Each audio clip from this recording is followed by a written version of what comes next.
اور تیسری نشانی، تیسری علامت فرمایا موت سے پہلے موت کی تیاری میں آدمی لگا رہے. موت سے پہلے وہ موت آ رہی ہے. حضور صلی اللہ علیہ وسلم نے فرمایا جس کا مفہوم ہے میں اپنے پیچھے 2 واعظ نصیحت کرنے والا چھوڑ کے جا رہا ہوں. 2، ایک بولنے والا ہے، دوسرا خاموش ہے. بولنے والا قرآن ہے، خاموش موت کی یاد ہے. فرمایا حازم اللذات، لذتوں کو توڑ دینے والی چیز موت کو کثرت سے یاد کیا کرو. حضور صلی اللہ علیہ وسلم اس لائن کے ماہر ترین ہیں. فرما رہے عقل مند ہے وہ انسان جو موت کو کثرت سے یاد رکھے، موت سے پہلے موت کی تیاری کر لے. فرمایا یہی وہ لوگ ہیں جو دنیا کی عزت اور آخرت کی شرافت کو لے اڑے. یہی وہ لوگ ہیں جو پورے کامیاب ہیں. آج دنیا کی مشغولیت، آج دنیا کی مصروفیت، دنیا کا انہماک، اس نے ہمیں بھلا دیا، غافل کر دیا کہ موت بھی آ رہی ہے. ہم بھول تو گئے ہیں موت کو، لیکن موت نے ہمیں نہیں بھلایا. جب اللہ کی طرف سے مقرر وقت آئے گا پھر یہ سانس کا ڈورا ٹوٹے گا، یہ دل کا دھڑکنا بند ہوگا، پھر یہ میت ہوگی، کاندھوں پہ اٹھا کر قبرستان لایا جائے گا. اللہ کی طرف سے مقرر وقت آئے گا، پھر ایک لمحہ پہلے نہیں، ایک لمحہ بعد میں نہیں جانا ہوگا. موت کا اللہ تعالیٰ فرمانے ذائقہ ہے. ہر جاندار کو موت کا ذائقہ چکھنا ہے. علی رضی اللہ تعالیٰ سے پوچھا موت کا کیا ذائقہ ہے؟ علی رضی اللہ تعالیٰ نے فرمایا 300 تلوار کی کاٹ بیک وقت ایک بدن پر یہ تکلیف کم ہے اور موت کی تکلیف زیادہ ہے. عائشہ رضی اللہ تعالیٰ عنہ فرماتی ہیں حضور صلی اللہ علیہ وسلم کا دنیا سے پردہ فرمانے کا وقت قریب آ گیا. پانی کا پیالہ تھا قریب. حضور صلی اللہ علیہ وسلم اپنا ہاتھ مبارک اس پانی کے پیالے میں ڈالتے، چہرے پر ملتے، پھر یوں فرماتے اے اللہ موت کی تکلیف کو آسان فرما دے. 2/3 رات گزر جاتی، جناب رسول اللہ صلی اللہ علیہ وسلم مسجد نبوی میں تشریف لاتے. صحابہ کا مجمع کس کے لیے جمع ہوئے مسجد میں رات کو؟ قیام کے لیے، اللہ سے مناجات کے لیے، اللہ کا ذکر کرنے کے لیے، اللہ سے دعائیں مانگنے کے لیے، استغفار کرنے کے لیے. صحابہ کا مجمع رات کو مسجد میں.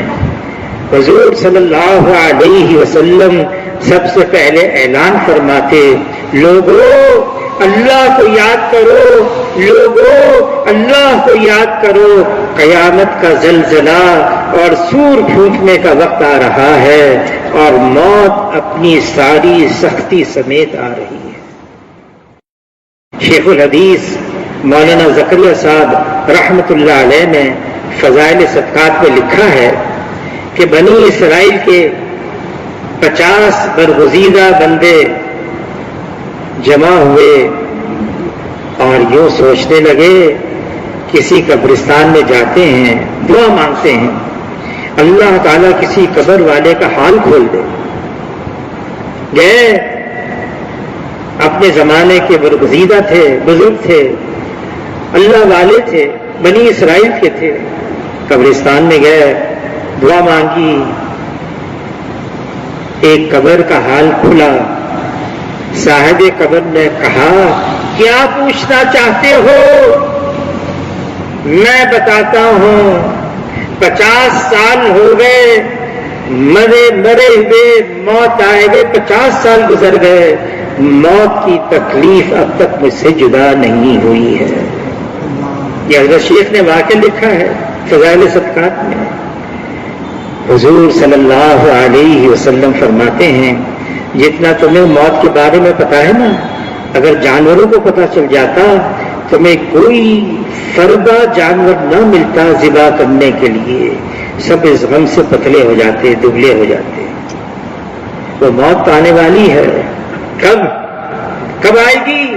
حضور صلی اللہ علیہ وسلم فرماتے ہیں جس کا مفہوم ہے میں نماز کے اختتام پر ایک طرف سلام پھیروں مجھے پتا نہیں میں دوسری طرف بھی سلام پھیر سکوں گا یا نہیں پھیر سکوں گا، لقمہ منہ میں لوں یہ حلق سے نیچے اتر جائے گا یا نہیں مجھے نہیں معلوم۔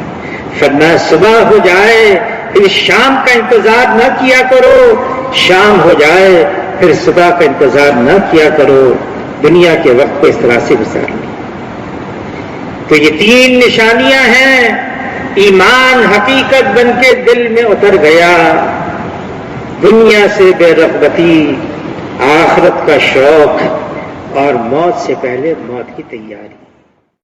مال سے زندگی نہیں بنتی، زندگی اس کی بنتی ہے جس کی اللہ بناتے ہیں۔ نقشے چیزوں سے کام نہیں بنتا، کام اس کا بنتا ہے جس کی اللہ بناتے ہیں۔ منصب سے، عہدے سے، ڈگری سے عزت نہیں ملتی، عزت اس کو ملتی جس کو اللہ دیتے ہیں۔ اللہ بنانے پر آئے کوئی بگاڑ نہیں سکتا، اللہ دینے پر آئے کوئی روک نہیں سکتا، اور اگر اللہ ہی بگاڑ دیں تو پھر کون ہے جو بنا سکتا ہے؟ اگر اللہ ہی روک لے پھر کون ہے جو دے سکتا ہے؟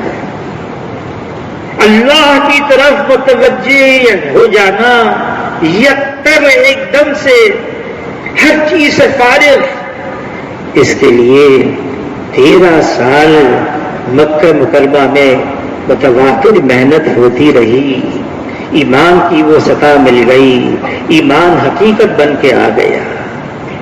باطل تو ہو حقیقت کے ساتھ، ہمارے پاس صرف الفاظ ہوں نہیں، ایمان اگر حقیقت ہے وہ تو ایمان والوں سے ایمان پھیلتا ہے۔ فرمایا مولانا یوسف کاندھیوی رحمۃ اللہ علیہ نے، وہ تو قال سے قال پھیلتا ہے، حال سے حال پھیلتا ہے۔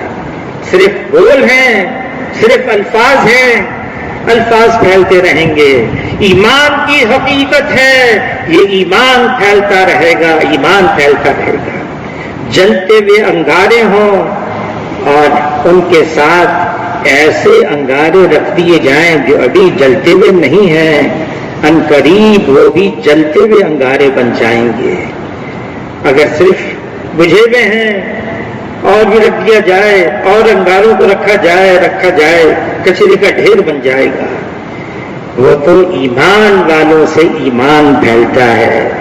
یہ محنت ہے، اسی لیے تبلیغ کی محنت ہے، یہ اسی لیے ہے کہ ایمان والے ایسے ہو جائیں، ایمان حقیقت بن کے دلوں میں آ جائے، لا الہ الا اللہ یہ حقیقت بن کے دل میں اتر جائے، نظر آئے، جانچا جائے، پہچانا جائے کہ ہاں ایمان والے ہیں، ایمان حقیقت بن کے دل میں آ گیا ہے۔ اللہ نے ہمیں عزت دی ہے اسلام کی وجہ سے، اگر اسلام کے علاوہ ہم عزت تلاش کریں گے اللہ ہمیں ذلیل کر دیں گے۔ ہماری پہچان، ہماری شناخت یہ ہے کہ ہم حضور صلی اللہ علیہ وسلم کے امتی ہیں۔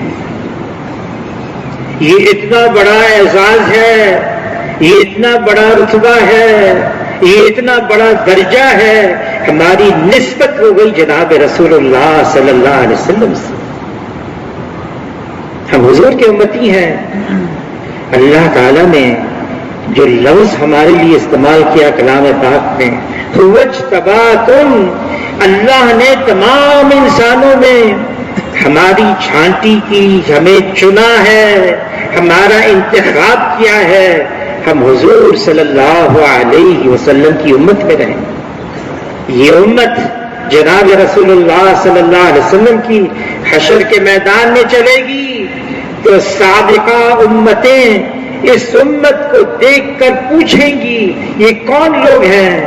ان کے چہرے کا نور بمثل انبیاء علیہم کے چہرے کے نور کے ہے، ان کو بتایا جائے گا یہ حضور صلی اللہ علیہ وسلم کی امت ہے۔ دنیا سے بے رغبتی یہ پہلی نشانی ہے، پہلی علامت ہے، یہ پہلی جانچ ہے جس سے پرکھا جائے ہاں ایمان حقیقت بن کے دل میں آ گیا۔ اور دوسری نشانی فرمایا، دوسری نشانی یہ ہے دارالخلود، جہاں پہنچنا ہے ہمیشہ کے لیے، وہ آخرت، اس کا شوق پیدا ہو جائے، آخرت کا شوق۔ حضور صلی اللہ علیہ وسلم فرماتے اس کا مفہوم ہے، ہر نبی نے آ کر اپنی اپنی امت کو، اپنی اپنی قوم کو آخرت کی خبریں دی ہیں، لیکن میں نے جتنی اپنی امت کو آخرت کی خبریں دی ہیں کسی نبی نے اتنی خبریں نہیں دی۔ کیوں؟ تاکہ ہمارے لیے تیاری کرنا آسان ہو جائے۔